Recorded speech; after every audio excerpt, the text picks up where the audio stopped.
The bridge hidden beneath the fog. The road that shouldn't exist. The fog arrived every October. Not the ordinary mist that rolled through the valleys of rural Oregon, but something heavier, something alive. Locals in the tiny town of Cedar Ridge never questioned it anymore. They simply locked their doors before sunset. They never drove Route 19 after dark. And they never, under any circumstance, searched for the bridge.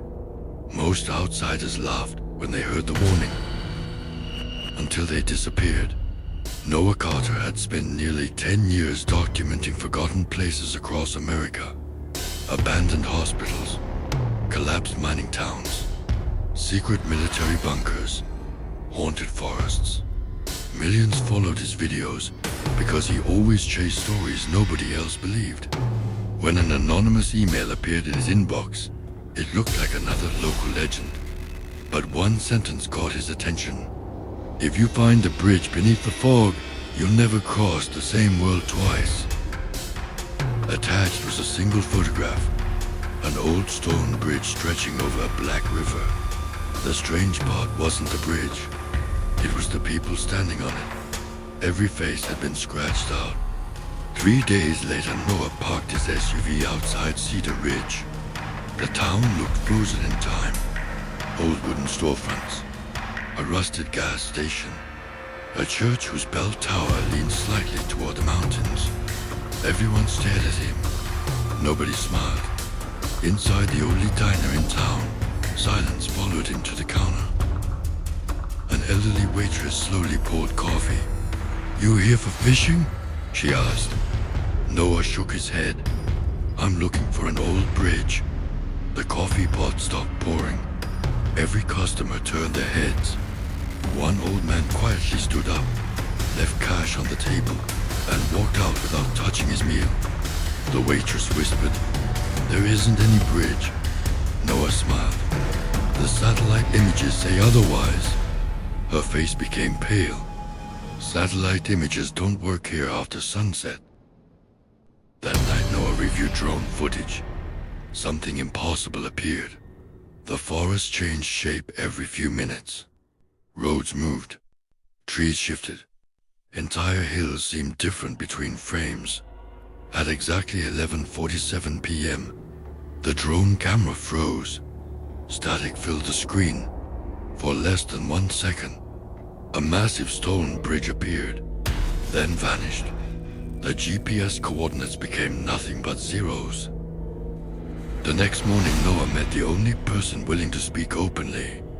A retired forest ranger named Samuel Briggs.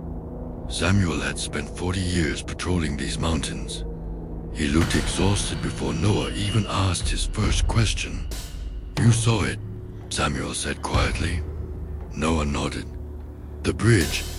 Samuel closed his eyes. "I crossed it once." A long silence followed. "I don't remember why." Samuel unfolded an ancient county map. The bridge wasn't printed. Instead, someone had drawn it by hand using faded black ink. Around it were dozens of names. Every name had been crossed out. "Missing people?" Noah asked. Samuel nodded. "My partner, my brother, my wife. They all crossed. They all came back." Noah frowned. "They returned?" Samuel looked directly into his eyes. "They looked exactly the same, but they weren't the people I loved." That evening, Noah ignored every warning. His camera batteries were full. His drone was ready. The fog rolled across Route 19 like a slow-moving ocean. Headlights barely reached 20 feet ahead. Then, the GPS shut off. The radio began playing music from the 1940s. His dashboard clock spun backward. 1 minute, 5 minutes, 30 years. Static swallowed every sound. And then, the fog opened. Standing before him was an enormous stone bridge. It had never appeared on any official map. Ancient lanterns glowed along its sides without flame. Dark water flowed beneath it in complete silence. At the center of the bridge stood a lone figure, It slowly raised one hand, not to wave, to beckon him forward. Noah reached for his camera. The screen turned on by itself. Instead of showing the bridge, it showed Noah already standing in the middle of it, looking directly back at himself. Chapter 2. The Crossing Between Worlds. Noah's heart pounded as he stared at his camera screen. The image wasn't delayed. It wasn't a reflection. It showed him standing halfway across the bridge, even though he was still beside his SUV. The figure in the video slowly turned toward the camera. Its face was Noah's, but its eyes were completely black. The screen suddenly went dark. Outside, the fog grew thicker, swallowing the road behind him. When Noah looked back, his SUV had vanished. There was no highway, no tire tracks, only endless white fog. He was trapped. A cold wind whispered through the stone arches of the bridge. It sounded almost like voices, hundreds of them, all speaking at once. One sentence slowly became clear. Cross before the bell, or stay forever. Then a deep church bell echoed across the valley. One. Its sound vibrated through Noah's chest. He switched on his flashlight and stepped onto the bridge. The ancient stones felt strangely warm beneath his boots. Every step echoed far louder than it should have. Halfway across, he noticed photographs scattered across the ground. Old black and white family portraits, military pictures, school graduation photos, wedding albums. Every photograph showed smiling people. But in each picture, one person's face had disappeared, replaced by an empty blur. On the back of one photograph was a handwritten date, October 18th, 1979. Beneath it, someone had written, "He crossed looking for his daughter." Another photo read, "She crossed to save her husband." None of them returned the same. The bell rang again. 2. The fog beneath the bridge began to move. Dark human shapes slowly emerged from the river. Dozens, then hundreds. They climbed silently onto the bridge without making a sound. Their clothes belonged to different decades. Some wore Civil War uniforms.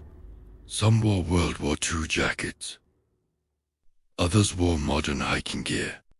Every one of them had pale skin and empty black eyes. None of them blinked. They simply watched Noah. One little girl stepped forward, holding a faded teddy bear. "Have you seen my mother?" she asked softly. Before Noah could answer, the child smiled. Her mouth stretched impossibly wide, far wider than any human face could. The flashlight flickered. When it came back on, the girl was gone. So were the others. Only wet footprints remained on the stone. Noah hurried forward. Near the center of the bridge stood an enormous bronze bell suspended from a weathered wooden frame. It had no rope, no clapper, yet it rang again. 3. The sound shook the entire bridge. Suddenly Noah noticed something carved into the stone railing. Thousands of names. Some were nearly erased by time. Others looked freshly carved. At the very end of the list, he froze. There in clean, sharp letters was a name that hadn't been there a moment ago. Noah Carter. Below it, today's date. A chill raced through his body. Someone or something already knew he had come. The air became painfully cold. Footsteps echoed behind him. Slow, heavy. He turned. The hooded figure from the center of the bridge was only a few feet away. Its face remained hidden beneath the dark hood. It extended a lantern toward Noah. Inside the lantern burned a pale blue flame. Finally it spoke. "You still have time." Its voice sounded like dozens of people speaking together. Noah swallowed hard. "Time for what?" The figure slowly raised one skeletal finger and pointed beyond the bridge. For the first time, Noah could see what lay on the other side. It wasn't another road. It was another Cedar Ridge. The same church, the same gas station, the same mountains, but everything looked abandoned. Windows were broken. Cars were rusted where they had stopped. The American flag hung in tatters. The town looked as though it had been deserted for decades. Then Noah saw movement. People were walking through the empty streets. Hundreds of them. Everyone had black eyes. And everyone slowly turned to face him. The hooded figure whispered, "They're waiting for someone to take their place." The bridge began to tremble violently. Cracks spread beneath Noah's feet. The blue lantern went dark, and from somewhere deep inside the fog, a deafening fourth bell began to ring. The town that forgot the living. The fourth bell echoed across the valley. The sound didn't fade. It lingered in the air like a heartbeat. Cracks spread farther across the ancient bridge, glowing with a faint blue light. Noah stumbled forward as loose stones tumbled into the black river below. He waited for the splash. None came. The river swallowed everything in complete silence. Behind him, the hooded figure vanished into the fog. Ahead, the abandoned town waited. With no way back, Noah crossed the final stretch of the bridge. The moment his boots touched the opposite side, the fog behind him slammed shut like a giant door.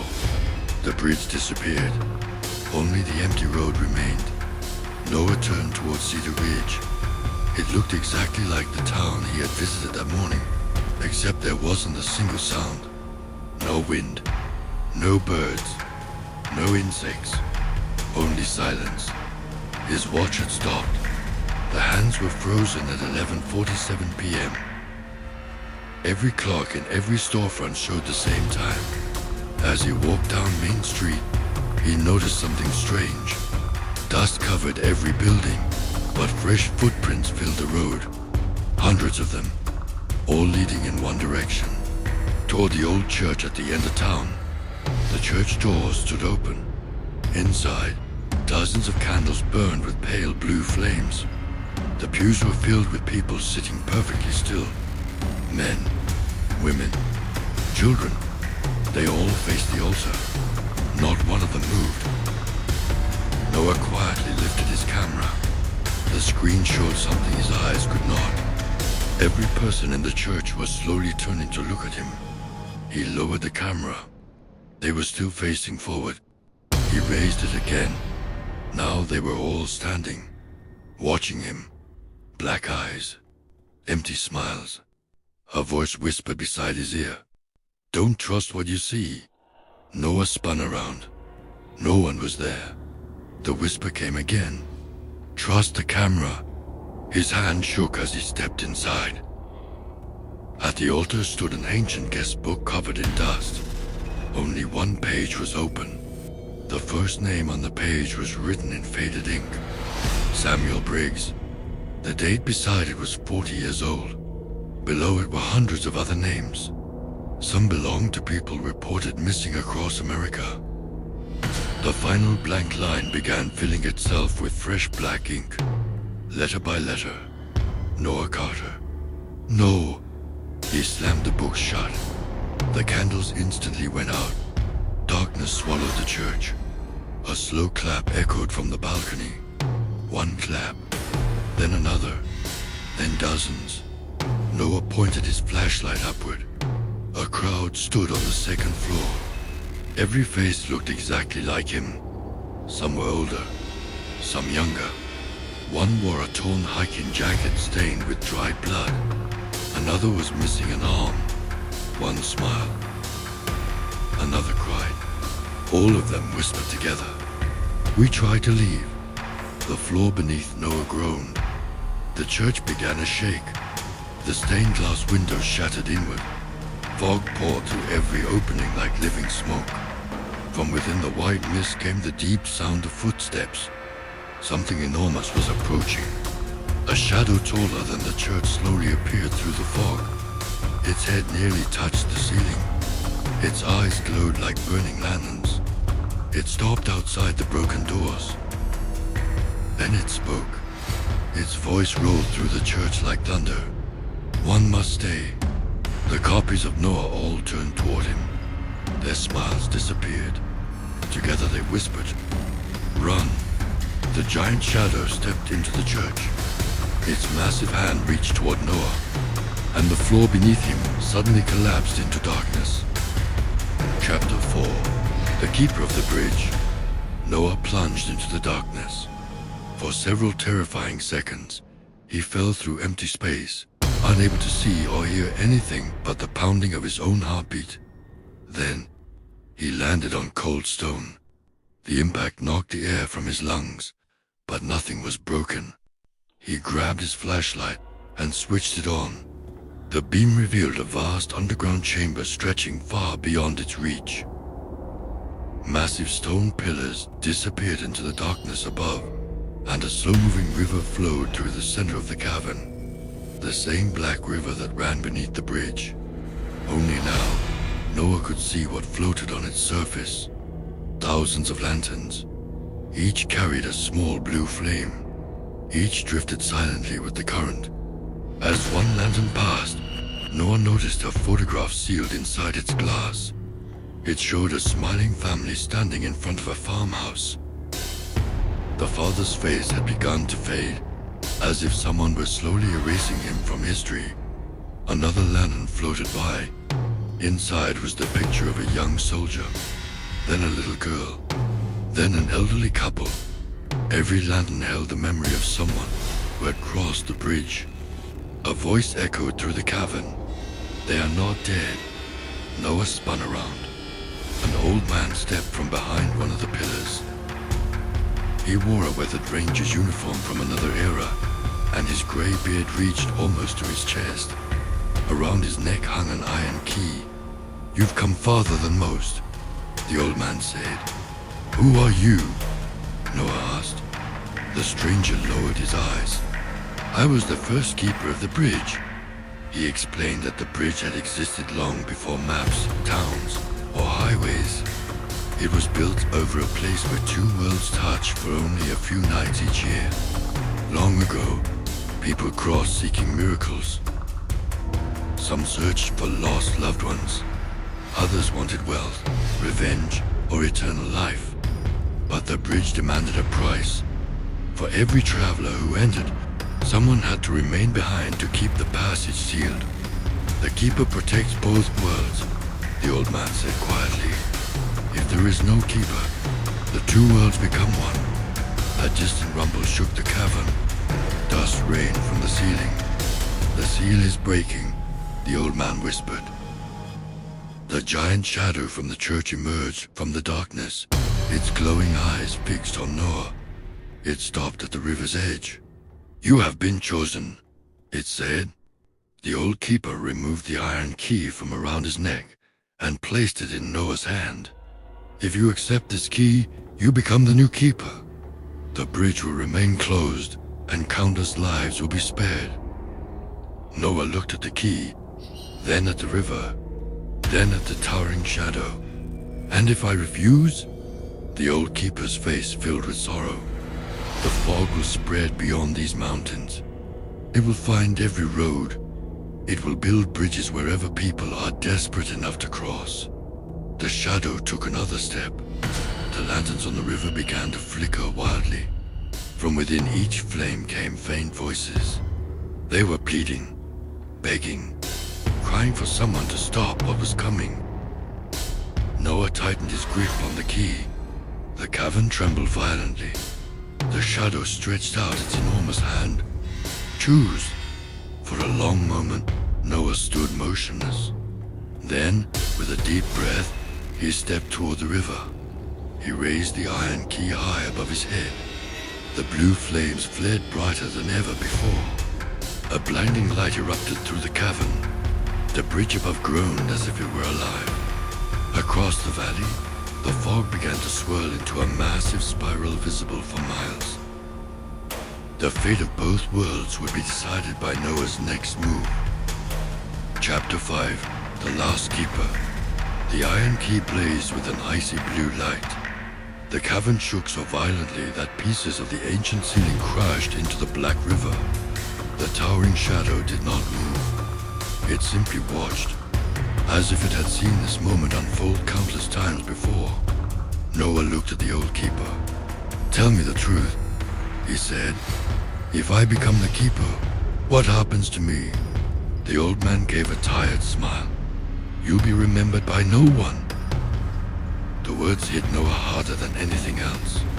"Your family will slowly forget your face. Your friends will believe you never existed. Every photograph of you will fade. You won't die, but you'll belong to the bridge forever." The lanterns floating along the river flickered brighter. Inside them, Noah could now see the lives of those who had crossed.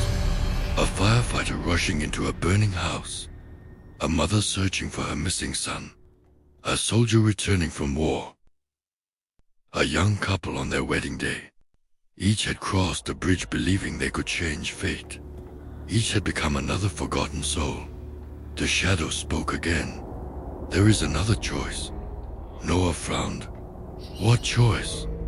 The giant pointed toward the river. The black water began to churn. Slowly, a familiar vehicle rose from the darkness. It was Noah's SUV, still covered in mud from Route 19.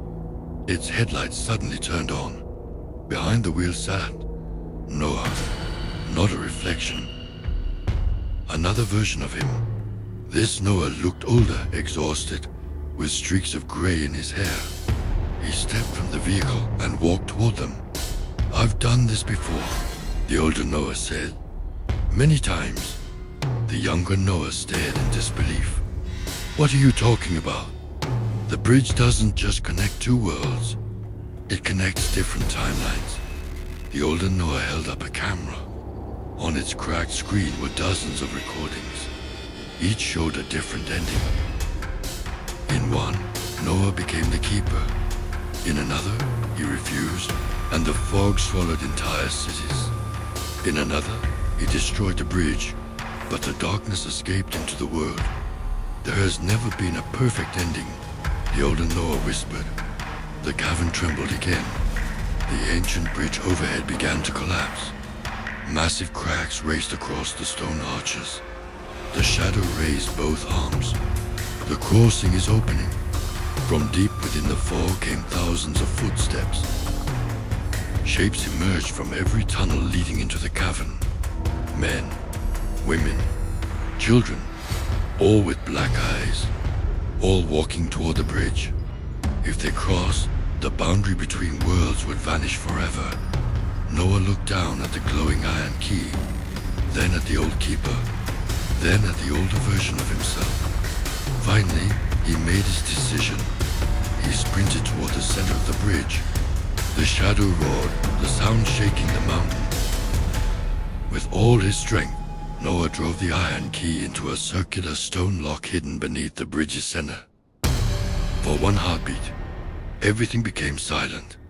Then, the key turned on its own.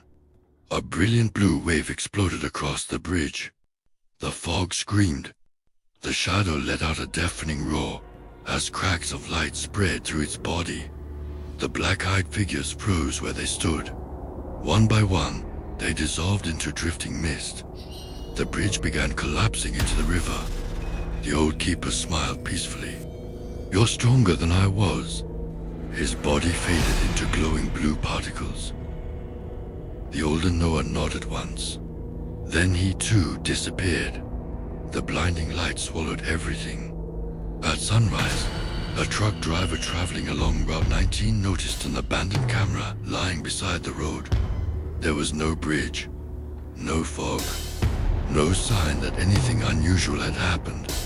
Authorities searched the surrounding forest for weeks. No trace of Noah Carter was ever found. When investigators reviewed the camera's memory card, every recording had been erased, except one. The final video showed an empty valley at dawn. Just before the recording ended, a man's voice whispered, "If the fog returns, don't look for the bridge." The screen filled with static. Then, for a single frame, A lone figure holding a blue lantern stood deep within the mist, waiting. Thanks for watching the video.